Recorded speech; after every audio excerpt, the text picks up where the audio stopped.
নমস্কাৰ সকলোকে স্বাগতম জনাইছো টাইমছ অসম নিউজলৈ। আজি ভিডিঅ'টো আমাৰ ৰন্ধন কৰ্মী আৰু অংগনবাড়ী কৰ্মী সহায়কৰ বাবে খুব গুৰুত্বপূৰ্ণ এটা লেটেষ্ট আপডেট ভিডিঅ'। আপোনালোকে জানে যে অসম চৰকাৰে বিগত কেইবাটাও দিন ধৰি এটা কথা উল্লেখ কৰি আছে, অংগনবাড়ী আশা কৰ্মী বা ৰন্ধন কৰ্মীসমূহৰ দৰমহা বৃদ্ধি কৰিব, এই কথা উল্লেখ কৰিছে বা সদৰি কৰিছে অসমৰ মুখ্যমন্ত্ৰীয়ে। আজি এটা বিশেষ ঘোষণা কৰিছে অসমৰ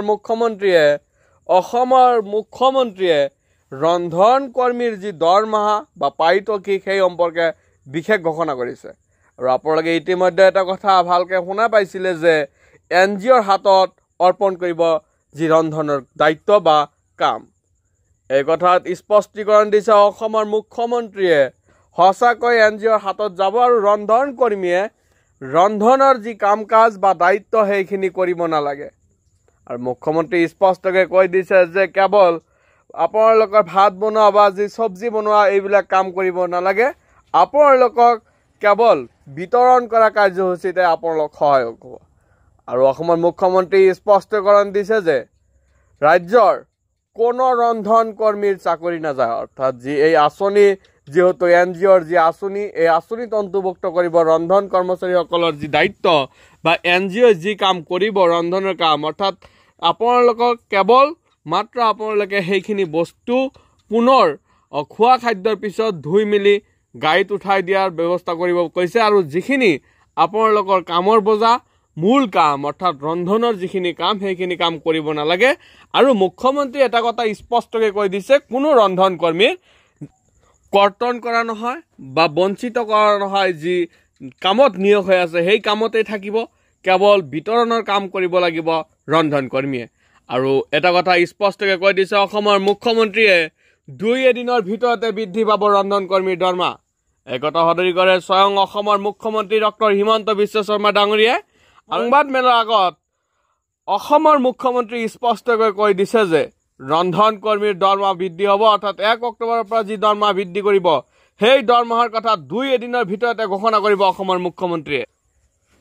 আপোনালোকে নিশ্চয় চাই গম পাইছে যে ইয়াত উল্লেখ কৰিছে এই আঁচনিৰ বাবে নাযায় বিদ্যালয়ৰ মধ্যাহ্ন ভোজনৰ ৰান্ধনিৰ চাকৰি, বৰঞ্চ ৰন্ধাৰ পৰিৱৰ্তে বিদ্যালয়ত বিলোৱাৰ ব্যৱস্থা কৰা হ'ব।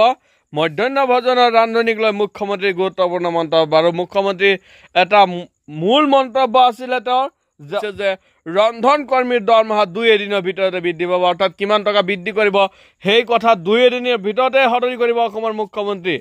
আৰু এই দৰমহা আপোনালোকে লাভ কৰিব 1 অক্টোবৰৰ পৰা, যিহেতু অসমৰ মুখ্যমন্ত্ৰীয়ে আশাবাদী কৰি ৰাখিছে ৰাজ্যৰ লাখ লাখ কৰ্মচাৰীক। আৰু এই কৰ্মচাৰীৰ ভিতৰত আছে আশা, ৰন্ধন কৰ্মী, অংগনবাড়ী কৰ্মী আদিকে ধৰি টিউটৰ শিক্ষক, গাঁও প্ৰধান সকলোৰে যিহেতু দৰমহা বৃদ্ধি কৰিছে বা বৰ্ধিত দৰমহা ঘোষণা কৰিছে বা পাৰিতোষিক বৃদ্ধি কৰিব বুলি উল্লেখ কৰিছে অসমৰ মুখ্যমন্ত্ৰী। আৰু অহা 1 অক্টোবৰ তাৰিখৰ পৰা লাভ কৰিব আপোনালোকৰ যি বৰ্ধিত দৰমহা। আৰু এই কথা সদৰি কৰে অসমৰ মুখ্যমন্ত্ৰী। আৰু 2 এদিনৰ ভিতৰতে এটা বিশেষ কথা কৈছে, ৰন্ধন কৰ্মীৰ দৰমহা বৃদ্ধি কৰা হ'ব, যিহেতু সপ্তাহমান আগতে আশা কৰ্মীৰ দৰমহাৰ কথা বৃদ্ধি কৰিছে, অৰ্থাৎ আশা কৰ্মীৰ দৰমহা 1000 টকালৈকে বৃদ্ধি কৰিছে। আৰু আশা ছুপাৰভাইজাৰৰ দৰমহা 1200 টকালৈ বৃদ্ধি কৰিছে, যিহেতু 9000 টকা আছিল। এইবাৰৰ পৰা আশা ছুপাৰভাইজাৰকে 10200 টকা লাভ কৰিব।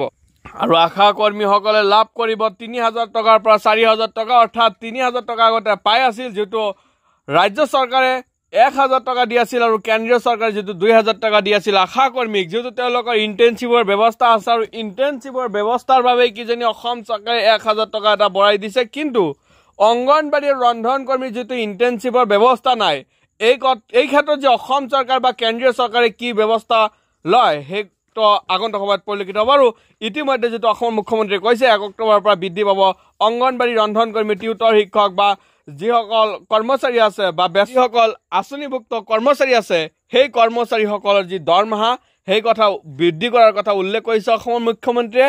আৰু অংগনবাড়ী কৰ্মী সহায়িকাৰ বাবে গুৰুত্বপূৰ্ণ খবৰ, অংগনবাড়ী কৰ্মী সহায়িকাৰ যিহেতু বিগত কেইবাদিন ধৰি এটা কথা উল্লেখ কৰি আছিল তেওঁলোকৰ মাননি বৃদ্ধি কৰিব লাগে, কিন্তু অসম চৰকাৰৰ পৰা ইতিমধ্যে কোনো তাৰিখ সন্নিৱিষ্ট কৰা নাই। কিন্তু এটা কথা উল্লেখ কৰিছে 1 অক্টোবৰৰ পৰা বৃদ্ধি পাব অংগনবাড়ী কৰ্মী সহায়িকাৰ দৰমহা। আৰু খুব এটা ভাল আপডেট যে অংগনবাড়ী সন্তানক যি ব্যৱস্থা কৰি দিয়া হ'ব, অৰ্থাৎ অসমৰ মুখ্যমন্ত্ৰী কৈছে যে অংগনবাড়ী কৰ্মী সহায়িকাৰ সন্তানৰ দায়িত্ব ল'ব অসম চৰকাৰে।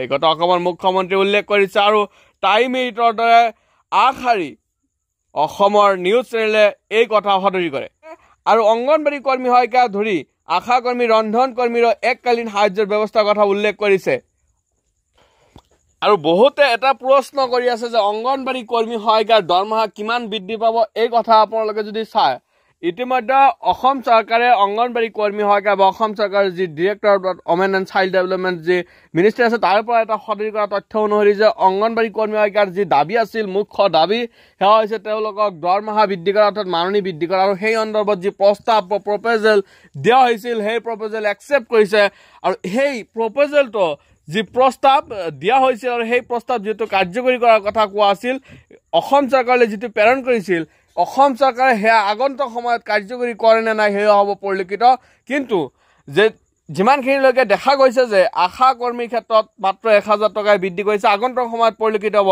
কিমান টকা অংগনবাড়ী কৰ্মী সহায়িকাৰে বৃদ্ধি কৰে অসম চৰকাৰে চ' আজি ভিডিঅ' দিবলগীয়া ইনফৰমেশ্যন বা আপডেট কি আছিল ভিডিঅ'টো আপোনালোকে কেনে পালে কমেণ্ট কৰি জনাব আৰু ভিডিঅ'টো যিমান পাৰে ইমান বেছি শ্বেয়াৰ কৰি দিব আজিলৈ ইমানেই থেংক ইউ জয় অসম